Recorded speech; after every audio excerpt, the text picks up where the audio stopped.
Hello all, and welcome back to my amateur bike bodging channel. I hope you've been enjoying this little project in recreational misery that I've been putting on display. So we're back again, and we're going to do things the wrong way. Because so far, trying to do things the right way hasn't been working out terribly well. So we're just going to say screw it, full send, get something done. Getting the kickstand off was a bit of an exercise in, okay, remind yourself that you can get things accomplished here. This is going to be an exercise in, okay, we're going to accomplish something that should hopefully make accomplishing more things easier. So, yeah, hang on for the ride. This is going to be a bit of a bad one. Yeah, cheers. Let's dive in. So what do I mean when I say I'm doing this the wrong way? Well, what I really mean is I'm not doing it the way that the manuals and, the really well prepared people with shops and arguably even common sense says you should do this. So let's talk about where we're at and where we're trying to get to. So first things first, what is this? Well, I'll unbury the lead and just say in this video, I am going to remove the engine from the frame of this motorcycle. And I will not do so in an especially graceful fashion. But really, why do I want the motor out of the frame so bad? Well, the short version is that I think I want to change the color of the frame, which means everything has to be completely stripped down to get a good solid repaint. And even if I don't change the color, there's a lot of places on the frame where there's little bits of corrosion setting in, and places where I want to be able to get in and make sure I am removing any kind of rust buildup, really deep clean and get all the crud off, all of that. So in order to do that, pretty much everything needs to come apart. On top of this, the engine needs a lot of attention. As we know, the motor is pretty well seized. We're also going to need to dive in and check out the oil system and the cams and the ignition and all of this. Possibly replace a bunch of it because it is old British tech and there are better options available today. Before we get too deep into discussing the vision for the project, if indeed we get deep into that at all, let's talk about the mechanics of what I'm actually doing here. I've started by cracking and loosening the nuts on all of the through studs that hold the engine to the steel plate cradle in the frame. The Matchless G11, like many British pre-unit twins, is made up of a couple different types of frame components, that being the actual brazed together frame unit, as well as steel plates that kind of sandwich the frame and engine together. This means that in order to get everything apart, you have to go around all of those little studs and get the nuts spun off the ends so that you can remove the studs and then hopefully gracefully lift everything apart. And as you can see in the footage, some of these gave more trouble than others. They, for the most part, came loose with a little application of torque and a bracing on the back side. And there were a few unusual ones as well, such as the stud that's right up at the front bottom corner that were odd sizes that required some changing up of tools and slightly different tactics. The toughest ones to deal with were the ones that had a nut hidden behind the sort of overhanging part of the crankcase and gearbox, because those nuts had to be removed by snaking wrenches and things down in behind those overhanging sections.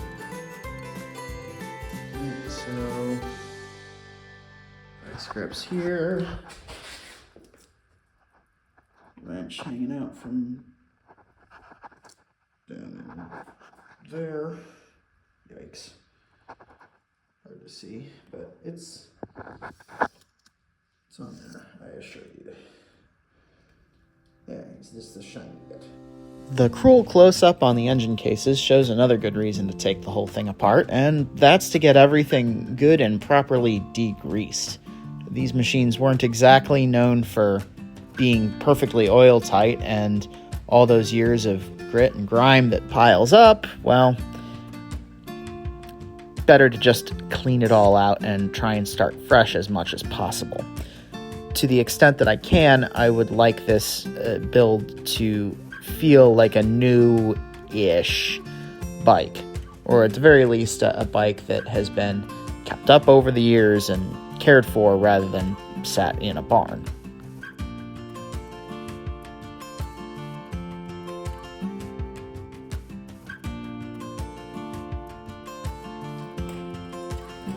Yum, yum, yum. That looks like a spider nest. We'll have to clean those up real good.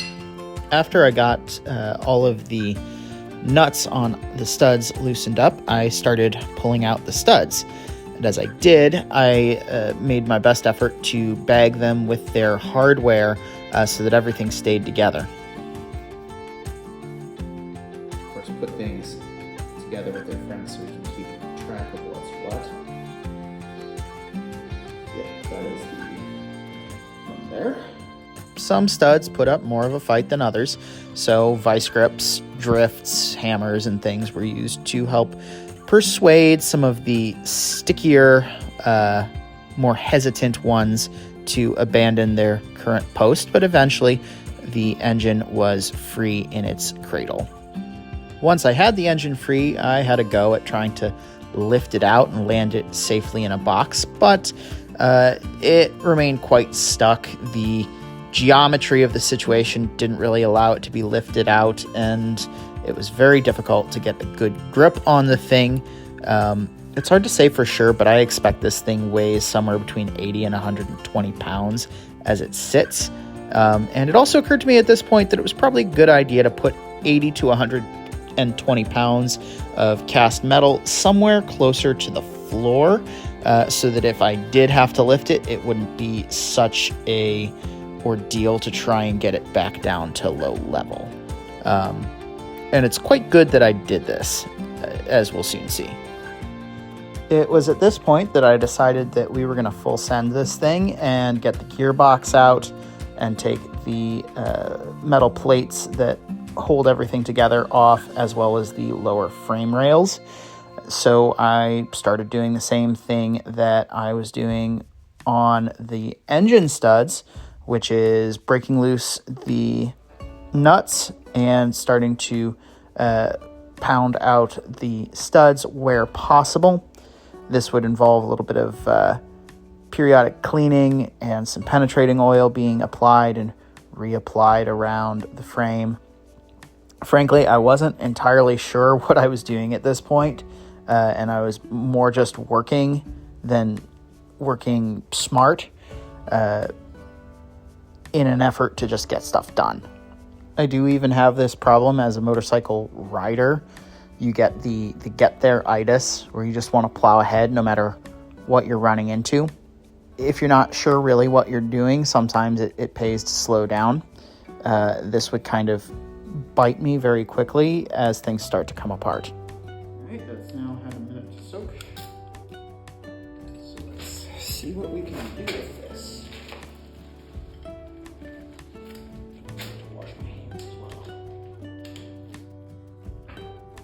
As things came apart, there would be some small little accessory brackets, things that clip wires and such, that would start to come off. And I would, again, be keeping track of these and trying to keep them with the studs that came out. Half the reason I shoot these videos is so that I can see what came out from where and see that it gets back.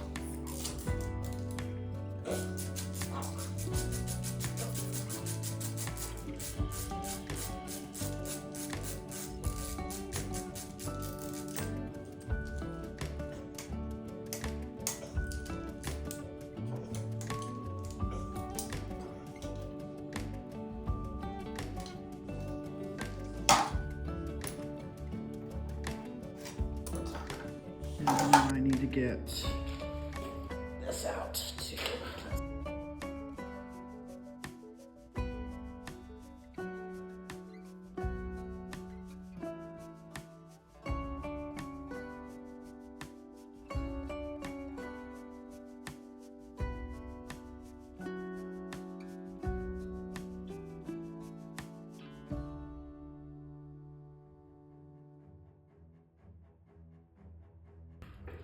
Let's see, can I drive that out too?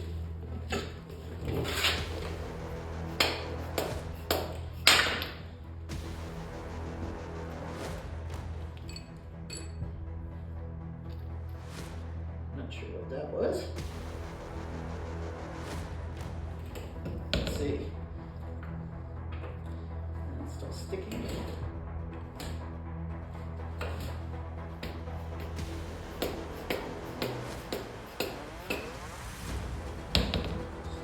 Lower frame rail done. Okay.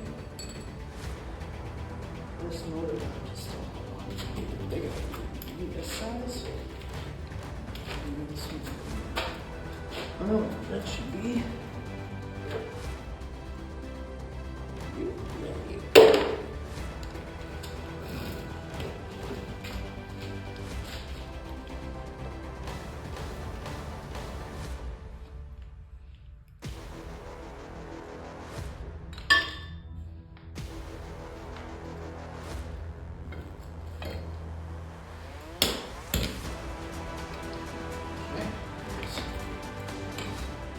Side engine mount. So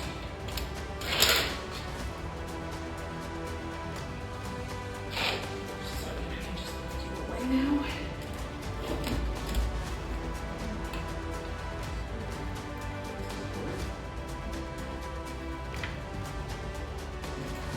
So no. Woo.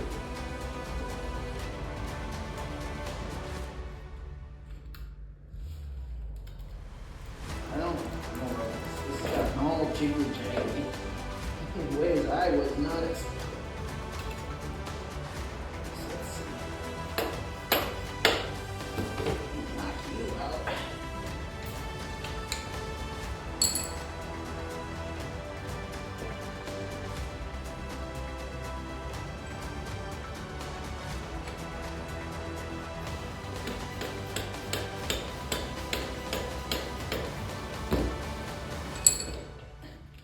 What you're about to see is the result of taking your eye off the ball.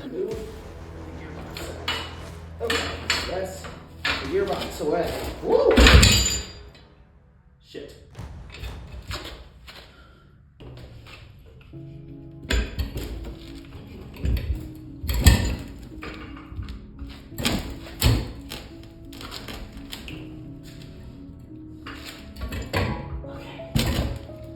So, let's see.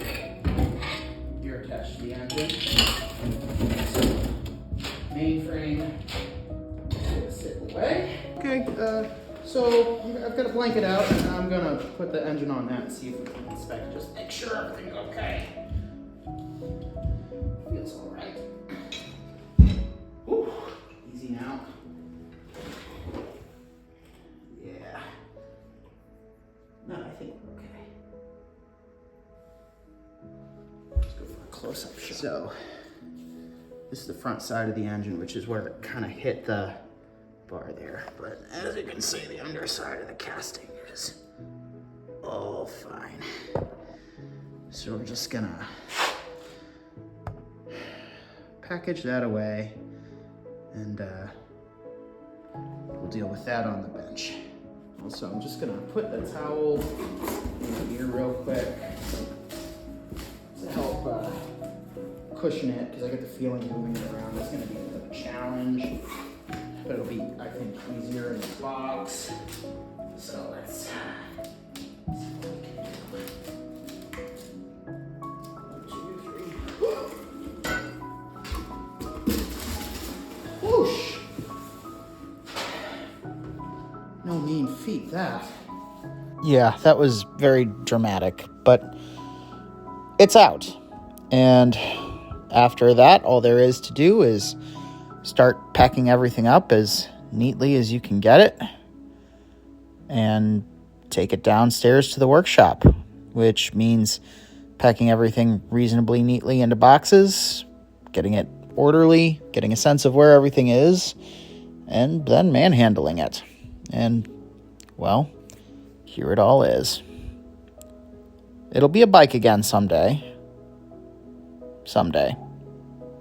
See you in the next one.